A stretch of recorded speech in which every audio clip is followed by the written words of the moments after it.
Hello, and welcome back to Mad Mouse Games. And today I'm going to be painting the Pizza Dragon from the Reaper Bones 5 core set. Now, this is a really cool miniature, and I'm glad that it came as a medium base.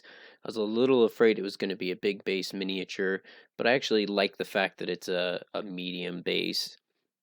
And as you can see, right now I'm basically just painting my base coats.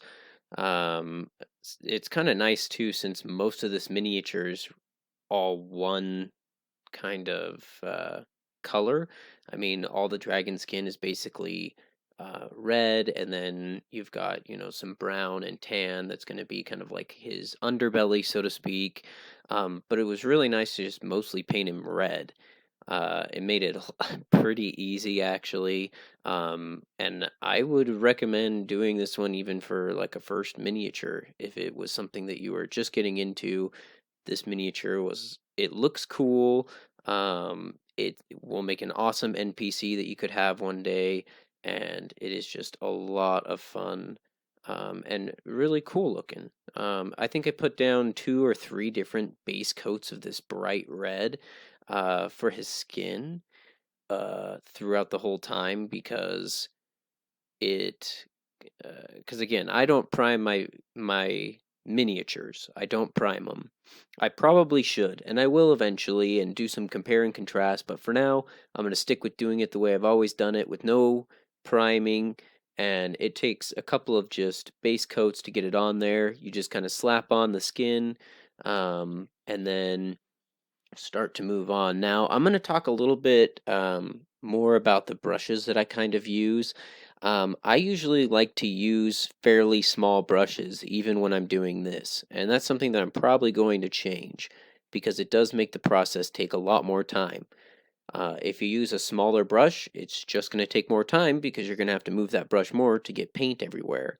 And as I said in my last video, when you base coat something, you kind of want to get it done as fast as possible because it's not the details, it's just a base coat. And that's something that I often forget when I'm painting my miniatures because it's something that is kind of counterintuitive. I mean, you think about it, you're like, oh, I want my miniature to look good, so every coat of paint I put on there is going to be perfect. It doesn't really have to be that way. Now, if you're going to be painting something like this miniature, I mean, you could almost just dunk the whole thing in red paint, which I would highly suggest not doing. However, it's basically what I ended up doing was going over it 2 to 3 times because I was using kind of a smaller brush. So if I could go back and do this again, I would definitely use a bigger brush because it gets more surface area covered faster.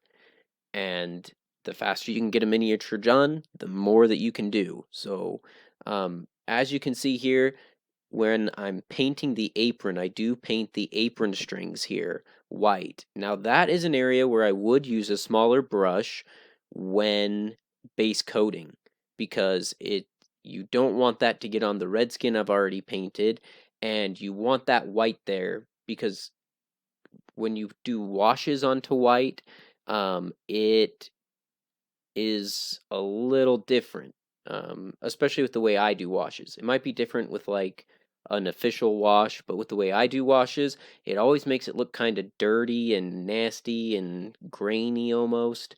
And so this was kind of actually my first time in a long time that I can remember doing a wash over a large white area. Actually, it's probably the first time I've ever done it.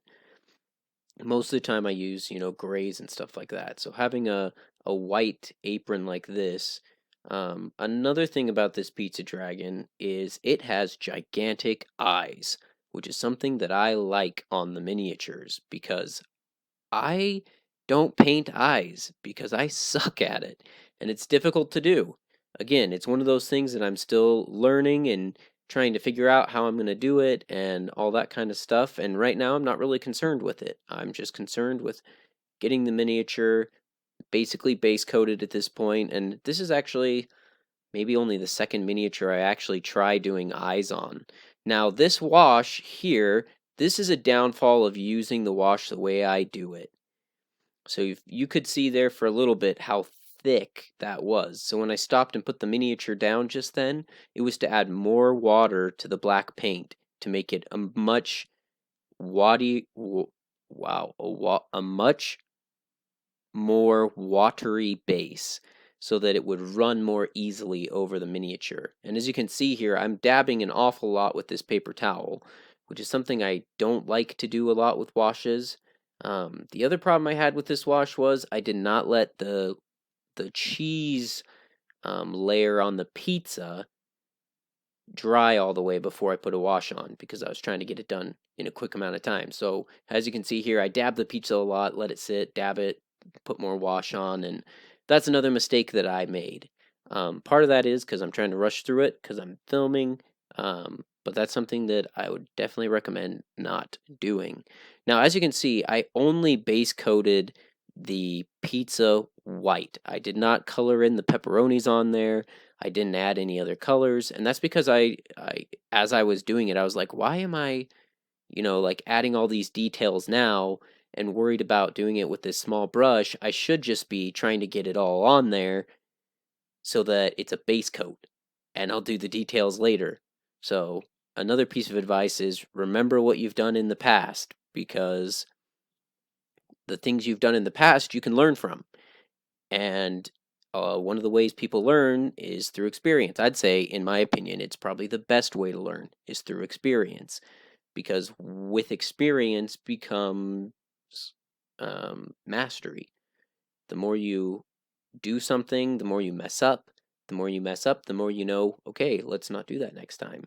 And so you'll see, because I've painted some other miniatures I've filmed, I try really hard to just put a base coat down without the detailing, and it's still something I struggle with. You'll see it again, but this is where I'm getting into kind of the detail phase of the miniature right now. I think I'm just doing some dry brushing, and I apologize for the camera. I'm still figuring it out and trying to figure out the best way to do it. Because this is something else that's new to me.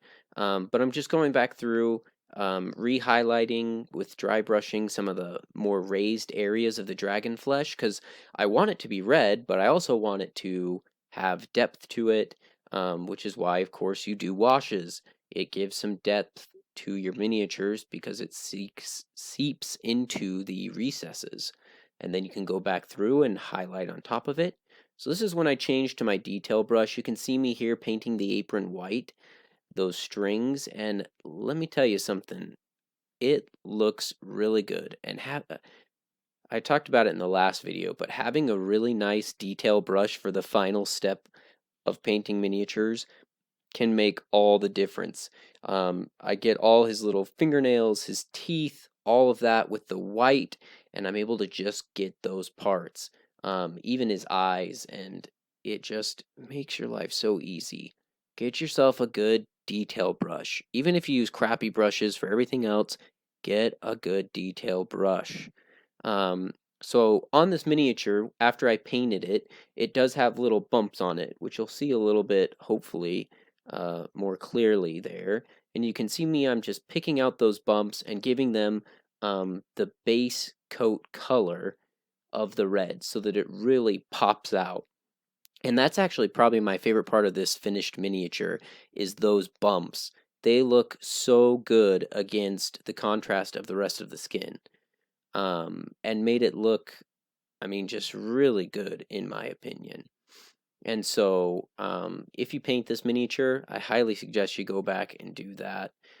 Even with the ridges on his back, the little spines, kind of doing the same thing, running along each edge, makes it pop just that much more and makes it look more realistic, in my opinion.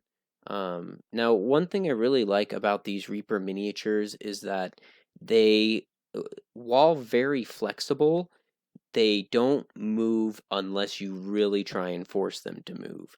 So while you're painting, I mean, you can see his Pete's arm has stayed out the whole time. It's not like flopping around or anything. And honestly, it's pretty good in the detail department. Um, you could probably get better detailed miniatures if they were metal or some kind of hard plastic. I'm sure that you could. But for slapping it on a table and getting it done as quick as you can, these miniatures are fantastic, and I would highly recommend the Bone series because it just was very easy to do. Here again, you can see me picking out the apron line that goes around its back, and I mean, I was surprised myself how easy it was to pick that out with the detail brush. Um, so I think here in a second we're gonna get into painting the actual pizza. Yeah, here we go.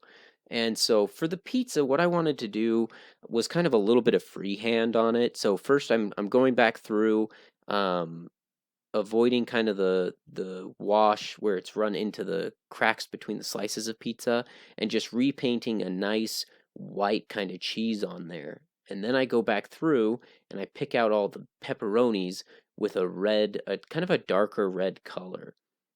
And so after I picked out all the pepperonis, I was like, you know what?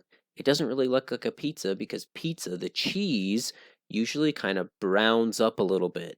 So, um, one thing that you'll see me do here is I'll add little yellow dots of paint, wait for those to dry, then add a little brown paint on top of that.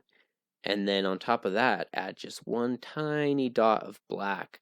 And that gives a really nice effect where it looks like it's a spot where the pizza has actually, been cooking and that cheese has browned up. So here on the underside of the pizza too, I came back through with a really light layer of this tan, which I ended up not liking later because it was too much of a contrast. This is something I probably should have done before the wash so that it would have blended better together. But in the end, what I ended up doing was kind of stippling and with a darker brown on the back of that, which you'll see, and it ended up making it look a lot better. And I kind of did the same with the edge of the pizza. I really liked having that little highlight on there. And doing the underparts of this dragon was actually not that hard. I basically just put the brush under there and ran it along, and it kind of hit all the bumps that were underneath its tail. And so it ended up looking pretty good. So here you can see this is me putting on the yellow spots of paint for the cheese, and you'll see me putting the rest of that on there in just a second. But I thought it ended up looking pretty good. And of course, I always recommend you put down a base coat and then a highlighting coat on everything, which is what I'm doing here with the pepperonis. And I also go around the outside and kind of make a little sauce ring around between the cheese and the crust, because that's the way I like my pizzas, with lots and lots of sauce. Um, so here is where I kind of stipple that. At first, I started doing it with just a little bit of a detail brush. Later, I went back through with a little bit of a bigger brush and got that nice and thick and browned up. And so um, you can see me just adding little bits of details to the pizza. Everything at this point is just finalizing the way I want it to look. And in the end, I thought this dragon ended up looking pretty good. It's not my finest work. It's only the second miniature I've done in a long time. Um, and that's just kind of how it goes. Is you'll make ones that you really like. You'll make some that you're like, it's not my favorite, but it's all right. And this one's one of my ones that it's just all right. I'll probably go back through again. I don't put a varnish on this one, although I highly recommend it on all miniatures, but I'll probably go back later, cover up some of the details that I overdid it on, and I will fix some of the things that I don't really like. For one thing, the underscale or his underbelly there that kind of goes up his neck, I kind of free-handed that and it doesn't look the best. I kind of tried to hustle it in there, and I didn't go back through with brown paint to kind of clean up the edges where that tan came in, because that I think looks really good, unlike the back of the pizza with the same tan and the same brown. And so, unfortunately, like I said, I'm still getting used to the camera work and all that kind of stuff while painting. It's very hard to be in the middle of painting and you're kind of just going with the flow and you're really absorbed into it, and then to look up and go, oh yeah, that's right, I'm filming this thing. So again, I want to apologize for that. It will get better. This is kind of the finalized model. You can see the neck where it's not very clean. So I'm going to go back through later and clean that up. But you can see the little dots here, how I picked them out, and I think that looks pretty good. I thought it really brought a lot of depth to the dragon here. And then the other thing I'm going to do is go back and put a good base on all of these miniatures eventually, because that's something I haven't actually done, but something I'm really looking forward to. So soon here in the future, I'll do a video where I kind of base a lot of things, make it look good. And thanks for watching, and have a good one.